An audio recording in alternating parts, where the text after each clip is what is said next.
नमस्कार बंधु मैंने आपण मानक स्वागत आम चैनल ओडिया शास्त्र को।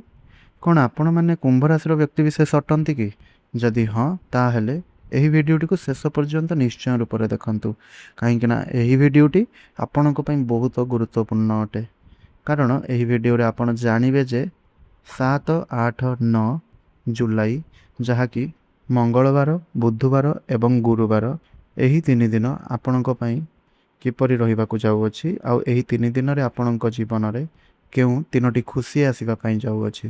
हेले आज एही भिडियोटी आमे आरंभ करिवु आपणकर किछि स्वभाव को नै करी किछि एमिति स्वभाव जहाँ आपणको सब बेले दुख प्रदान करूअछि, जहाँ आपण जानिबा बहुत जरूरी अटे। आउ आपणकर एही स्वभाव आमे हमर प्रत्येक कुंभ राशि रो भिडियो रे आपणको जणाइबा पई चेष्टा करूछु। जदि आपण पूर्वरु देखिचंती ताहाले त आपण जानि परिबे, जदि आपण देखी नाहांती आम वीडियो प्रथम थर पर देखुंत तेबे आपण से स्वभाव गुड़िक कौन क्यों स्वभाव पर कष्ट पाउछंती ताहा निश्चय रूप से जानतु। आउ यह सहित जानतु जे 7, 8 एवं 9 यही 3 दिन मध्यरु केउं दिनटी आपणक पई सबुठारु शुभ रहिबा पई जाउअछि, केउं दिनटी आपणक पई सतर्कतापूर्ण रहिबा पई जाउअछि, यह सहित केउं 3टी खुशी खबर मिलबा पई जाउअछि आपण ए वीडियो माध्यम रे जानिबा को मध्यम पाइबे। सेथिपाई वीडियोटी को शेष पर्यंत निश्चय रूप से देखंतु। हेले बंधु माने वर्तमान आपणक जीवन में केउं सबु कथा गुडी को नहीं करी आपणक मन रे चिंता बढ़ुची ताहा आपण हमकु निश्चय कमेंट रे जणांतु। एहा सहित आपणक केउं दिनटी सबुठारु अधिक शुभ रहिबो बोली लागुची ताहा वर्तमान हमकु कमेंट रे लिखि कहंतु। 7 तारिख, 8 तारिख ना 9 तारिख आपणको अधिक शुभ रहिबो बोली लागुची, केउं दिनटी लागुची ताहा हमकु कमेंट रे वर्तमान कहंतु। आउ आमे वीडियो रे आगो को कहिबु जे आपणक पई केउं दिनटी भलो रहिबा पई जाउअछि, आपण ताहा देखि जानिबे जे आपण जहा गैस करिसंती ताहा ठीक कि भूल। तबे कुंभ राशि रो व्यक्ति विशेष माने केउं स्वभाव पई बारंबार दुख पाइथांती। कुंभ राशि रो लोक माने आपण साधारणतः साहसी, आत्मविश्वासी एवं नेतृत्व नेबारे सबु बेले आगरे रहिथांती। हेले सबुठारु बड़ कारणटी हेउछि आपण अत्याधिक स्वाभिमानी एवं जिद्दी प्रकृतिर। आपण मानकर हृदय बहुत सफा होता है। आपण माने निजर परिवार, बंधु, प्रियजन लोक मानक पई जेकोसी भी त्याग करने को पछांती नहीं, किंतु आपणकर एही जेउ भल स्वभावटी आपणकर दुख पाइबार सबुठारु बड़ कारण अटे। एहीपरि अभ्यास पई आपण बारंबार कष्ट पाउथांती। आपण माने केबे भी चाहती नहीं जे निजर असम्मान केउठी देखिबा पई। आ जदि कि आपणकर असम्मान करूछि ताहाले आपण ताहाकु देखि जमारु भी सही पारंती नहीं। तेणु अनेक समय रे जदि केउठारे कि आपणकर असम्मान करूछि किंबा कोनोसी छोट छोट कथा भी आपणकु असम्मान कला भली फील हेउथाय ताहाले आपण सेठारे कोनोसी एपरि कथा कहि दियंती जहा द्वारा किछि बड़ मनमालिन्य रे ताहा परिणत होई जायथाय।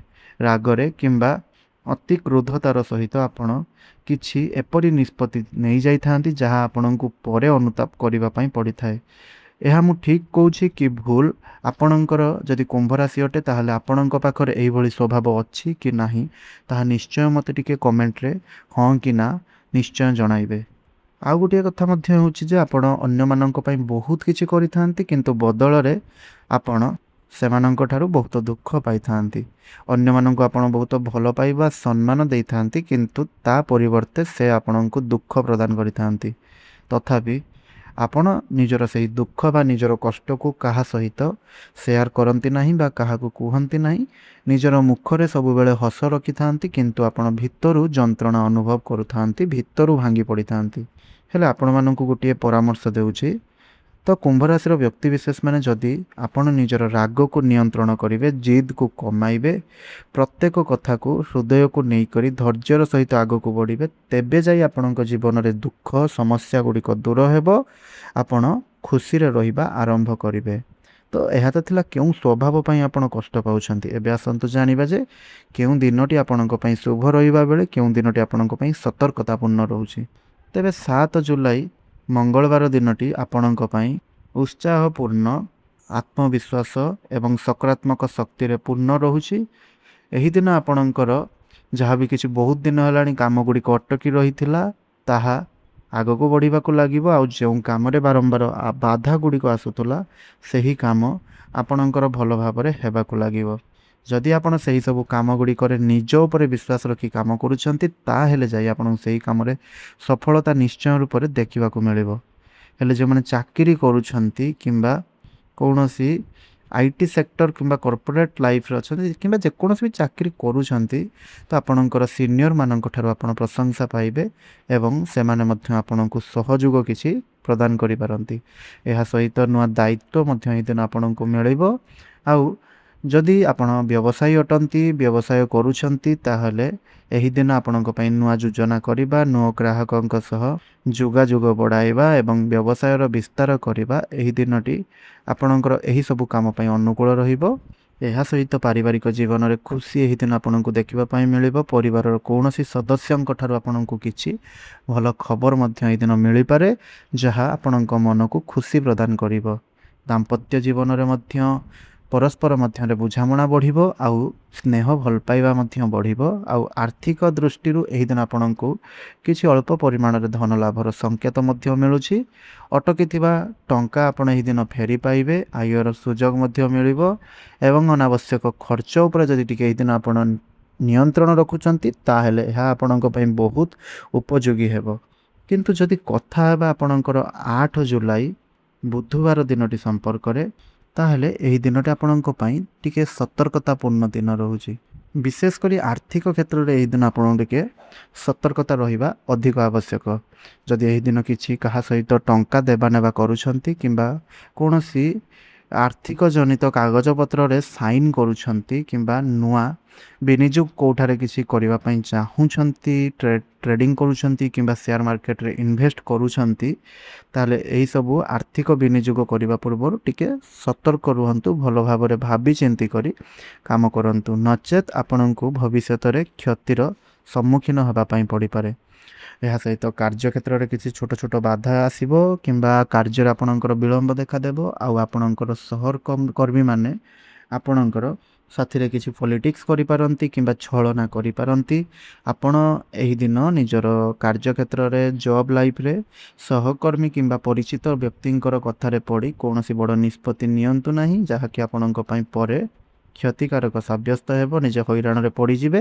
ନିଜର ବିଚାର ଶକ୍ତି ଉପରେ ଭରସା ରଖନ୍ତୁ ଏବଂ ନିଜର ବିଚାର ଶକ୍ତିରେ ହିଁ କାମ ଗୁଡ଼ିକ କରନ୍ତୁ। ତ ଏହି ଦିନଟି ଆପଣଙ୍କ ପାଇଁ ଧୈର୍ଯ୍ୟ, ବୁଦ୍ଧି ଓ ନିଷ୍ପତ୍ତି ନେବାର କ୍ଷମତାର ପରୀକ୍ଷା ହେବ।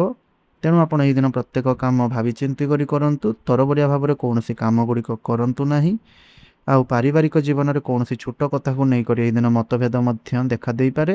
ତେଣୁ ନିଜର କଥାବାର୍ତ୍ତା ଉପରେ ନିୟନ୍ତ୍ରଣ ରଖନ୍ତୁ ଏବଂ ଧୈର୍ଯ୍ୟର ସହ ପରିସ୍ଥିତିକୁ ସମ୍ଭାଳନ୍ତୁ। ଶାନ୍ତ ସ୍ୱଭାବ ଆପଣଙ୍କର ସମ୍ପର୍କକୁ ମଜବୁତ କରିବ। ସ୍ୱାସ୍ଥ୍ୟ ଦୃଷ୍ଟିରୁ ଆପଣ ଏହି ଦିନ ଟିକେ ଥକାପଣ, ମାନସିକ ଚାପ କିମ୍ବା ନିଦ୍ରାର ଅଭାବ ଅନୁଭବ କରିବେ। ତେଣୁ ଅଧିକ କାମର ଚାପ ନ ନେଇ ପର୍ଯ୍ୟାପ୍ତ ପରିମାଣରେ ବିଶ୍ରାମ ନିଅନ୍ତୁ ଏବଂ ସକାରାତ୍ମକ ଚିନ୍ତାଧାରା ରଖନ୍ତୁ। ତ ଏହି ଦିନଟି ଆପଣଙ୍କ ପାଇଁ ଟିକେ ସତର୍କତାପୂର୍ଣ୍ଣ ରହୁଛି। ତେଣୁ ଏହି ଦିନଟିକୁ ଟିକେ ସତର୍କତାର ସହିତ କାଟନ୍ତୁ। ତ ଯଦି 9 ଜୁଲାଇ ଗୁରୁବାର ଦିନର କଥା କହିବା ତାହେଲେ ଏହି ଦିନଟି ସମ୍ପୂର୍ଣ୍ଣ 3 ଦିନ ମଧ୍ୟରୁ ସବୁଠାରୁ ଅଧିକ ଭଲ ଏହି ଦିନଟି ରହିବା ପାଇଁ ଯାଉଛି। ଏହି ଦିନଟି ଆପଣଙ୍କୁ ବହୁତ କ୍ଷେତ୍ର ଗୁଡ଼ିକରେ ଲାଭ ପ୍ରଦାନ କରିବା ପାଇଁ ଯାଉଛି। ଯେପରିକି ଯେଉଁମାନେ ଚାକିରି ଖୋଜୁଛନ୍ତି ଆପଣମାନଙ୍କ ପାଇଁ ଏହି ଦିନ କିଛି ଭଲ ଖବର ଆସିପାରେ। ଇଣ୍ଟରଭ୍ୟୁର ନୂଆ ଚାକିରିର ସୁଯୋଗ ଆପଣଙ୍କୁ ମିଳିପାରେ କିମ୍ବା ଯଦି ଚାକିରି କରୁଛନ୍ତି ତାହେଲେ ପଦ ଉନ୍ନତି ସମ୍ବନ୍ଧୀୟ ସକାରାତ୍ମକ ସଂକେତ କିଛି ଆପଣ ପାଇପାରିବେ। ଆଉ ଚାକିରି କ୍ଷେତ୍ରରେ ନିଜର ବରିଷ୍ଠ ଅଧିକାରୀ ବା ସିନିୟରମାନଙ୍କ ପାଖରୁ ପ୍ରଶଂସା ମଧ୍ୟ ପାଇପାରନ୍ତି।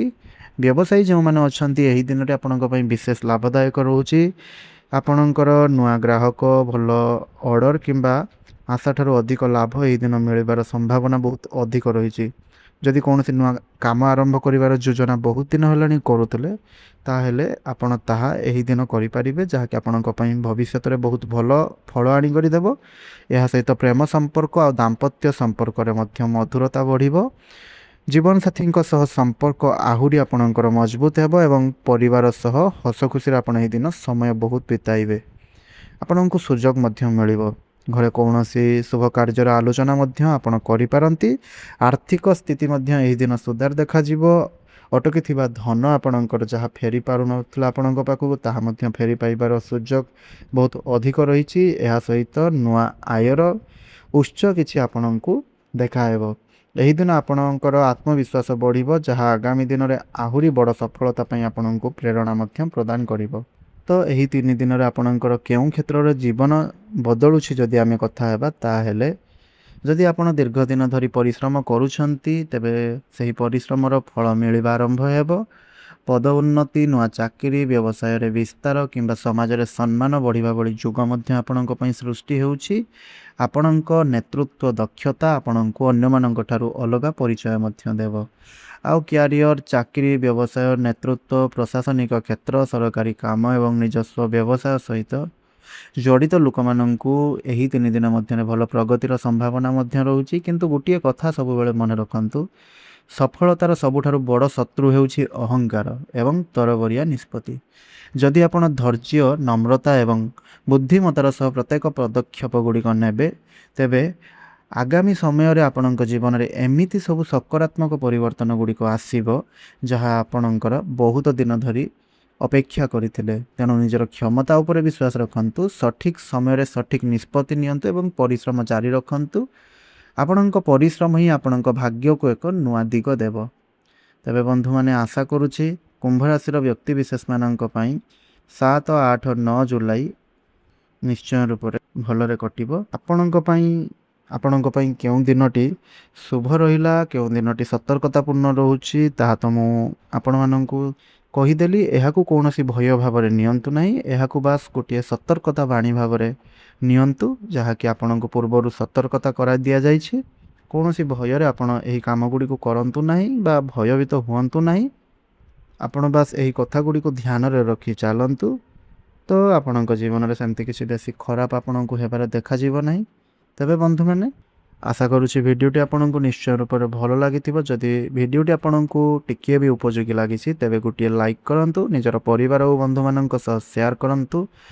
ଆଉ ଯାହା ବି କିଛି ମୁଁ ଆପଣଙ୍କୁ ପ୍ରଶ୍ନ କରିଥିଲି, ତାହାର ଉତ୍ତର ଆପଣ ନିଶ୍ଚୟ ଆମକୁ କମେଣ୍ଟ ମାଧ୍ୟମରେ ଜଣାନ୍ତୁ।